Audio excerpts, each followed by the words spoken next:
Hello बच्चों, कैसे हैं आप सभी। आज हम सभी कक्षा 10 के विज्ञान के जैव प्रक्रम नामक पाठ को पढ़ेंगे, जिसमें हमारा एक इम्पोर्टेंट हेडिंग है परीक्षा के लिए, मनुष्य का पाचन तंत्र। ठीक है, मनुष्य का पाचन तंत्र होता क्या है, इसके बारे में हम बहुत ही गहनता से अध्ययन करेंगे कि मनुष्य का पाचन तंत्र होता क्या है। ठीक है, मनुष्य का पाचन तंत्र क्या है, सबसे पहले इसको समझते हैं। यह कई अंगों से मिलकर बनता है।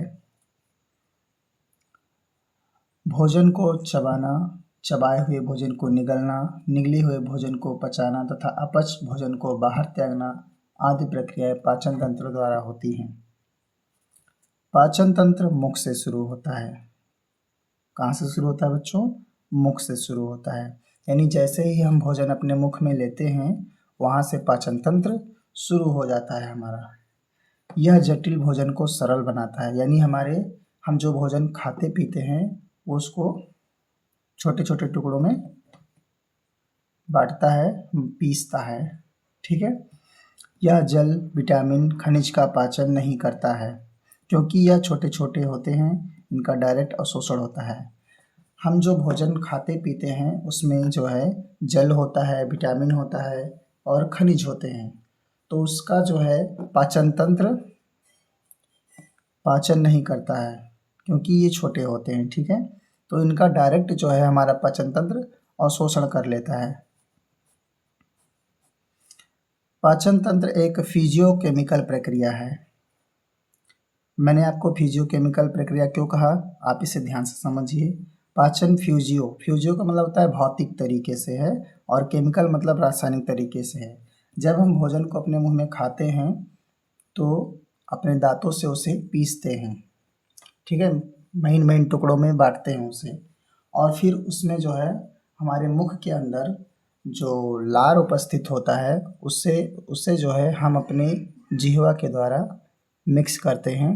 ठीक है, तो जो हमने उसमें लार मिक्स किया अपने मुंह के द्वारा, उसे कहते हैं केमिकल, और जो हमने दांतों से छोटे छोटे टुकड़ों में विभाजित किया उसे कहते हैं फिजियो। यानी इसे फिजियोकेमिकल प्रक्रिया कहते हैं, क्योंकि हम इसे अपने मुंह से और अपने लार के द्वारा मिक्स करके लुगदी बनाते हैं। ठीक है, और फिर उसे हम निगल लेते हैं। पाचन का मुख्य कार्य भोजन से ऊर्जा का निर्माण करना है। ठीक है, अगर हम भोजन करते हैं तो वो हमारे शरीर में उसका पाचन होता है और उससे हमें ऊर्जा मिलती है। आपने देखा होगा, जब आप थक जाते हैं तो आप भोजन करते हैं, और भोजन के बाद आपको बहुत सारी ऊर्जा मिलती है। तो ऊर्जा आपको वैसे ही नहीं मिलती है, बल्कि जब आप भोजन करते हो, उसका पाचन होता है, तब आपको उससे ऊर्जा मिलती है। ठीक है, चलिए हम समझते हैं कि ये जो हमारा डाइजेस्टिव सिस्टम है, यानी पाचन तंत्र है, यह कितने भागों में बटा हुआ है। ठीक है, तो ये 2 भागों में बटा हुआ है। पहला है आहार नल और दूसरा है पाचक ग्रंथियां। ठीक है,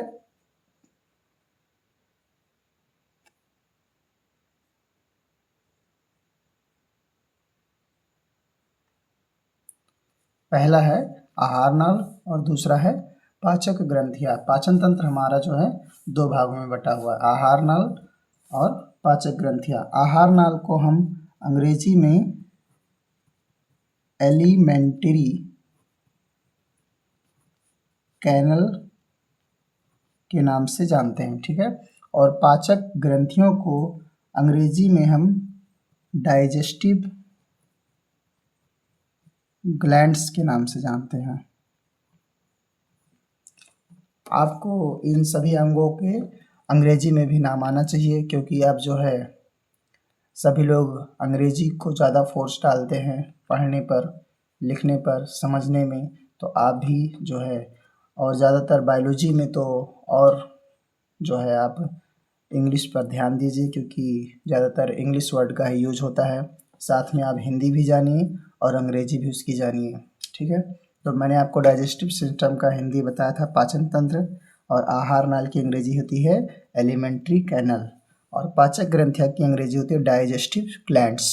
ठीक है, आप इसे समझे रहिए, उसकी हिंदी भी और अंग्रेजी भी। ठीक है, आहार नाल हमारा जो है मुख्य 6 भागों में बटा हुआ होता है, मुख से लेकर बड़ी आंत तक। ठीक है, इसमें मुख होता है, ग्रसनी होती है, ग्रास नली होती है, अमाशय होती है, छोटी आंत होती है, बड़ी आंत होती है। ठीक है, हम जो है एक एक करके अभी विस्तार से आगे पढ़ेंगे।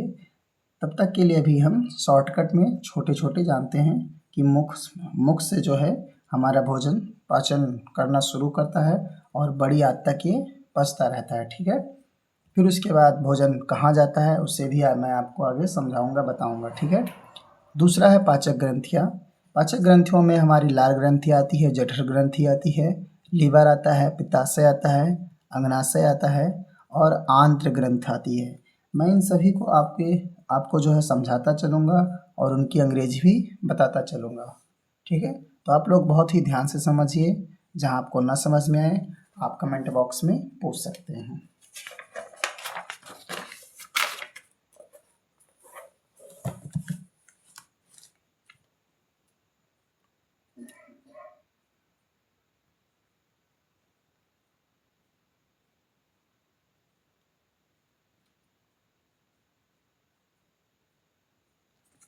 यह है हमारा आहार नाल। क्या है? आहार नाल है ये हमारा, जिससे मैंने आपको अभी अंग्रेजी में बताया था एलिमेंट्री कैनल। ठीक है, ये एलिमेंट्री कैनल जो है आहार नाल, ये 8 से 10 मीटर लंबा होता है। 8 से 10 मीटर लंबा होता है। सोचिए कितनी बड़ी आहार नाल होती है जो हमारे शरीर के अंदर समाहित होती है। ठीक है, तो ये कैसे समाहित होती है, कैसे 8 से 10 मीटर हमारे पेट के अंदर समाया हुआ है, इसको हम विस्तार से अभी जो है आगे जानेंगे। ठीक है, तो आप इतना जो है याद रखिए, समझे रहिए कि जो आहार नाल है, एलिमेंट्री कैनल है, वो हमारा 8 से 10 मीटर जो है लंबा होता है। ठीक है, तो हम जो है इस फिगर को समझेंगे कि ये क्या है। ये हमारे पाचन तंत्र का आहार नाल है। आहार नाल कहाँ से कहाँ तक शुरू होता है मैं आपको अभी बताऊंगा। ठीक है, आहार नाल हमारे मुख से शुरू होता है और अंत तक मलाशय तक जाता है। वैसे तो ये मुख्य रूप से मुख से लेकर बड़ी आंत तक होता है, लेकिन बड़ी आंत के बाद जो हमारा भोजन है वो मलाशय में अपशिष्ट पदार्थ के रूप में इकट्ठा हो जाता है। ठीक है, तो मैं आपको आगे जो है विस्तार से बताता चलूँगा, आप लोग ध्यान से इसे सुनिए। ठीक है, तो ये हमारा मुख है। मैंने जो है यहाँ पर चित्र अंदर का केवल बनाया है, मतलब जो है मैं मनुष्य नहीं बनाया हूँ, मैं केवल यहाँ पर मुख उसका बना दिया हूँ जिसमें जो है छोटे छोटे दांत बने हुए हैं। ये इसका मुख है, और जो ये मुख से पाइप होती हुई आ रही है अमाशय में जुटा हुआ है, ये ग्रसनी है। जहाँ पर ये भोजन नीचे की ओर आता है उसे ग्रसनी कहते हैं, और जिस पाइप से होकर जाता है, जिस नली से होकर जाता है, उसे ग्रास नली कहते हैं। ठीक है, ग्रास का मतलब होता है खा जाना, तो जो खा जाने वाली नली है वो यही है। ठीक है, ग्रास नली। उसके बाद आता है अमाशय। ये हमारा अमाशय है। ठीक है, जो कि 3 भागों में बटा हुआ है। हम इसे जो है आगे चलकर पढ़ेंगे। ये 3 भागों के नाम क्या हैं, ये कैसे वर्क करते हैं, ठीक है, कैसे काम करते हैं अपना। उसके बाद ये जो नली है वो ऐसे होती होती हुई छोटी आंत में, ये छोटी आंत है हमारी, ये जो लिपटी हुई कुंडलीदार है ये छोटी आंत है, और फिर ये छोटी आंत जो है ये बड़ी आंत से जुटी हुई है, और ये बड़ी आंत जो है ऐसे ये भी लिपटी हुई होती है, और ये जाकर मलाशय से और फिर ये गुदा द्वार से मिला हुआ होता है, जुड़ा हुआ होता है। ठीक है, ये हमारा मलाशय है, और फिर उसके नीचे जो है ये गुदा द्वार है। ये सभी क्या है, इसको हम जो है विस्तार से अच्छे से इनके कार्यों को समझते चलेंगे और इनके गुणों को समझते चलेंगे। ठीक है, तो सबसे पहले हमारा आता है मुख। क्या आता है? मुख। मुख क्या है? मुख यानी आपका होता है मुंह, जिसमें आप भोजन रखते हो, और भोजन करने के बाद जो है आपके वो पेट के अंदर जाता है। तो सबसे पहले हम भोजन जब उठाते हैं अपने मुंह से, हाथ से, तो वो कहाँ जाता है? मुख के अंदर जाता है। ठीक है, तो मुख क्या है? मुंह है आपका। ठीक है, जिसमें जो है आप भोजन डालते हो अपने हाथ से। ठीक है, ये किधर खुलता है? ये अंदर की ओर खुलता है। ठीक है, मुख आप अंदर की तरफ खोलते हो, बाहर की तरफ तो खोलते नहीं हो। क्योंकि अंदर की तरफ जब खोलते हो तो आप उसको उसमें भोजन रखते हो, ठीक है। तो मुख को किधर खुलता है, अंदर की ओर खुलता है, ठीक है। उसके बाद होता है 32 दांत। हमारे मुख में 32 दांत होते हैं। कितने दांत होते हैं, 32 दांत। मनुष्य, एक सामान्य मनुष्य के मुख में 32 दांत होते हैं, ठीक है। ये 32 दांत क्या करते हैं, भोजन को चबाते हैं, पीसते हैं, ठीक है। क्या करते हैं, भोजन को चबाते हैं, पीसते हैं, बहुत ही महीन महीन टुकड़ों में, ठीक है, छोटे छोटे टुकड़ों में बांटते हैं, ठीक है। फिर उसके बाद क्या होता है कि लार ग्रंथियां हमारे जीभ के दाईं और बाईं ओर से निकलती हैं और नीचे से भी निकलती हैं, और वो लार क्या होता है, जाके हमारे इस भोजन में मिक्स हो जाता है, ठीक है। और ये मिक्स करने का काम जो है, मिश्रित करने का काम हमारा जीभ करता है, ठीक है। हमारे मुख के अंदर जो है जिह्वा पाई जाती है, जीभ पाई जाती है, जो भोजन को जो है लार ग्रंथियों के साथ मिक्स करती है और उसे एक लुगदी के रूप में बना देती है, ठीक है, गीला लुगदी के रूप में, ठीक है। फिर क्या होता है, इसके आगे हम पढ़ते हैं। दूसरा है ग्रसनी। ये जो गीला और लुगदी भोजन है वो ग्रसनी, यानी जहाँ से भोजन ग्रास नली में जाती है, ठीक है, ये है ग्रसनी। मैंने आपको अभी ग्रसनी बताई थी, मुख में आपने भोजन पीसा, ठीक है, यहाँ पे पीसा, और फिर ये भोजन हो यहाँ पर ग्रसनी से, ठीक है, यहाँ से ये निकलता है, अंदर आता है, यानी आपके अंदर एक तालू पाया जाता है जो कि ऊपर लटका हुआ होता है, ठीक है। इसको आम भाषा में कौवा कहते हैं, ठीक है। छोटा सा ऐसे जो है, ऐसे जीभ के अंदर लटका हुआ होता है, उसी के जो है ठीक पीछे ये होता है ग्रसनी, यानी ये द्वार, ग्रास नली का द्वार जो है ग्रसनी कहलाता है, ठीक है। यहाँ से भोजन अंदर आता है, तो ये ग्रसनी जो है मुख के पीछे होता है, ठीक है। इसे हम निगल द्वार के नाम से भी जानते हैं। जहाँ से भोजन जो है अंदर निगला जाता है उसको हम निगल द्वार के नाम से जानते हैं। ये ठीक श्वास नली के पास में स्थित होती है। कहाँ पर स्थित होती है, श्वास नली के पास स्थित होती है। वहाँ पर आपने तालू पाया होगा, तालू, जैसे मैंने आपको अभी बताया ना कि जो है जीभ के पीछे सेम जो है ऊपर एक लटका हुआ भाग होता है जिसे हम तालू कहते हैं, ठीक है। और ये मुलायम होता है, ऊपर की ओर लटका हुआ होता है, ठीक है। इसको हम यूविला नाम से भी जानते हैं, यूवुला, ठीक है। इस तालू को हम यूविला के नाम से भी जानते हैं, ठीक। चलिए अब हम आगे पढ़ते हैं कि क्या है ये।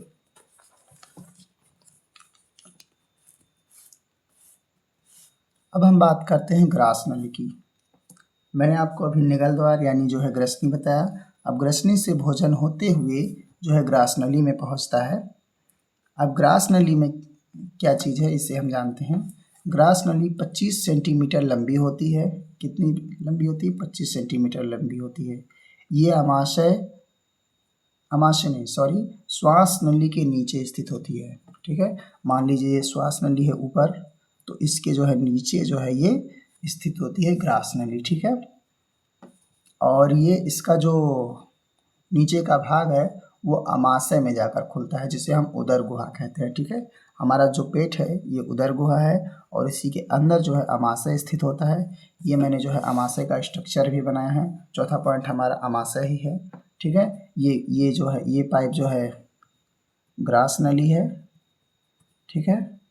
और ये ग्रास नली का जो मुंह है वो आके कहाँ खुलता है, अमाशय में खुलता है। ये हमारा पार्ट पूरा क्या है, अमाशय है। ये 3 भागों में बटा हुआ है, ये इतना भाग और ये इतना भाग और ये इतना भाग। इस ऊपरी वाले भाग को हम कार्डियक कहते हैं। क्या कहते हैं, कार्डियक। और दूसरे वाले भाग को कहते हैं फांडिक और तीसरे वाले भाग को कहते हैं पाइलोरिक, ठीक है। ये 3 भाग में बटे होते हैं, मैंने आपको बताया, कार्डियक, फांडिक और पाइलोरिक, ठीक है। यहाँ पर जो भोजन है ये ग्रास नली से होता हुआ यहीं पर आकर रुकता है, ठीक है। इस पहले वाले कार्डियक वाले भाग से HCl प्रवाहित होता है, HCl स्रावित होता है, ठीक है, जो जाकर भोजन में मिलकर जो है भोजन को पचाता है, ठीक। इस अमाशय में जो है ये भोजन हमारा 4 घंटे तक रहता है और इसका जो अमाशय का आकार है वो जे के आकार का होता है। मतलब जे ऐसे होता है ना, तो देखिए आप ये जो ऐसे है ये जे के आकार का है ना, जे के आकार का होता है।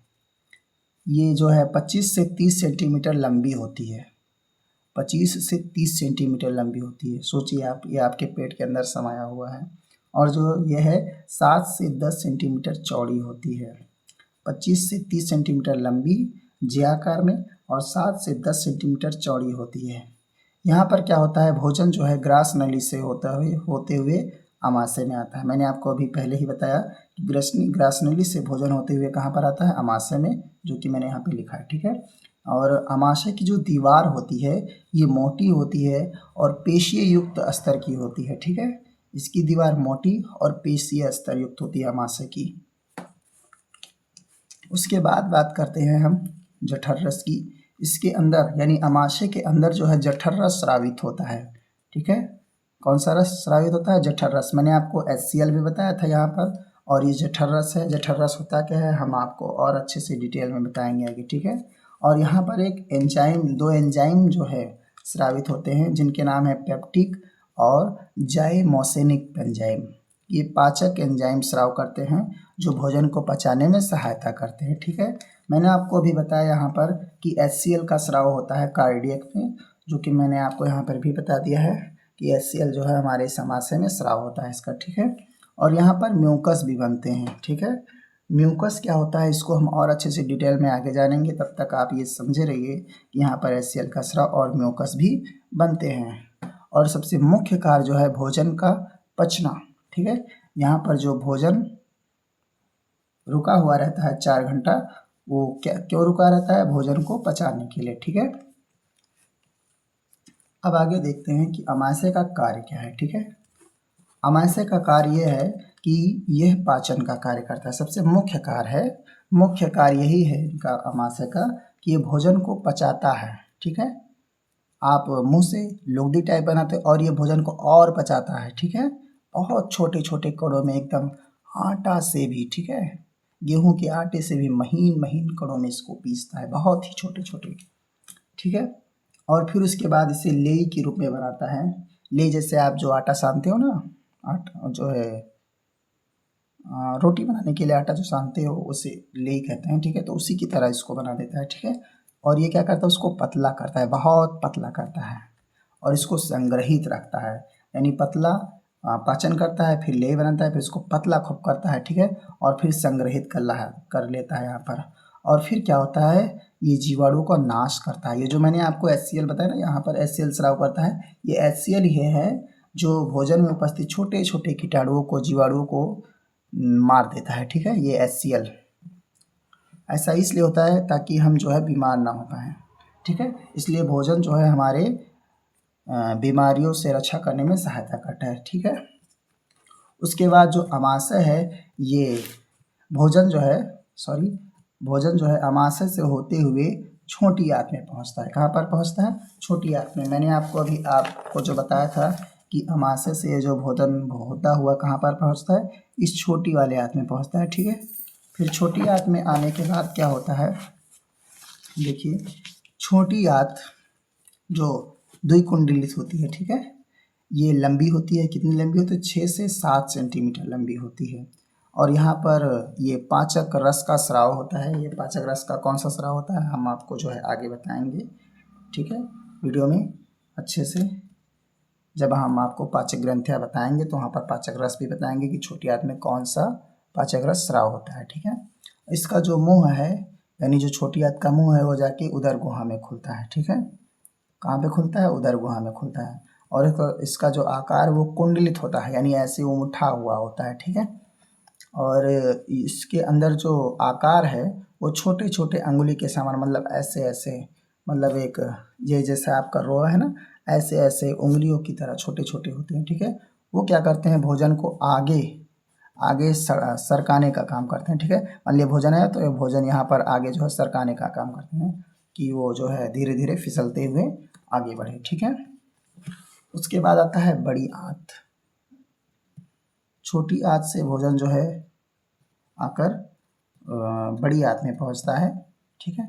बड़ी आंत क्या करता है, इस बड़ी आंत जो है ये भी जो है उसमें उपस्थित विटामिन्स जो है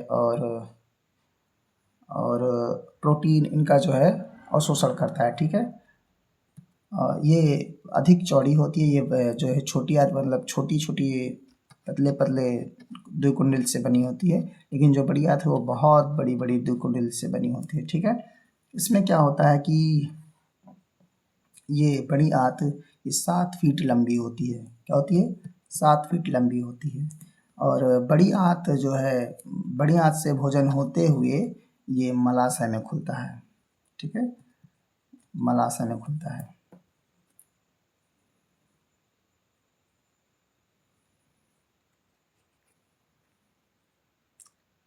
तो अब आगे है गुदा और मलाशय। ठीक है, मैंने आपको अभी बताया जो है कि भोजन जो है बड़ी आंत में पहुंचता है जब, तो वहाँ से उसका अवशोषण होता है, यानी विटामिन्स, प्रोटीन, उसका अवशोषण होता है, कार्बोहाइड्रेट्स का, वसा का, इन सब का अवशोषण होता है। फिर उसके बाद जो है भोजन मलाशय में पहुंचता है, और मलाशय जो है ये 7 से 8 इंच लंबा होता है। यहाँ पर क्या होता है कि भोजन में से जो जल है वो जल का अवशोषण होता है। ठीक है, फिर उसके बाद क्या होता है कि ये अपशिष्ट पदार्थ वहाँ पर अपशिष्ट पदार्थ के रूप में इकट्ठा होने लगता है। जितना भी भोजन पचेगा वो साकर जो आकर है मलाशय में इकट्ठा हो जाएगा। ठीक है, और फिर ये इकट्ठा होने के बाद जब इसका जल अच्छे से अवशोषित कर लिया जाता है, तो फिर जो है ये इकट्ठा होने के बाद जो है गुदा द्वार तक पहुँचता है, और गुदा द्वार से फिर बाहर पहुँच जाता है। ठीक है, गुदा द्वार क्या होता है ये मैं आपको अभी ऊपर बता दे रहा हूँ। ये गुदा है, ये मैंने आपको अभी बताया था एनएस। यहाँ पर ये मलाशय, यहाँ पर भोजन क्या होता है, इकट्ठा हो जाता है, और फिर ये गुदा द्वारा जो है निकल जाता है। ठीक है, तो ये जो है गुदा द्वार यह अंतिम भाग है पाचन तंत्र का। ठीक है, और यहाँ से क्या होता है, ये छल्लेदार मांसपेशी होती है। ठीक है, और इसमें क्या होता है कि छोटे छिद्र से बाहर होकर ये निकल जाता है। जो भोजन है ये गुदा द्वार जो है ये यहाँ से जो है ये बाहर निकल जाता है भोजन। ठीक है, तो आशा है कि आपको जो है ये वीडियो बहुत ही अच्छे से समझ में आया होगा। इस वीडियो को लाइक और सब्सक्राइब करें, और बेल आइकन को दबाना ना भूलें। ठीक है, धन्यवाद।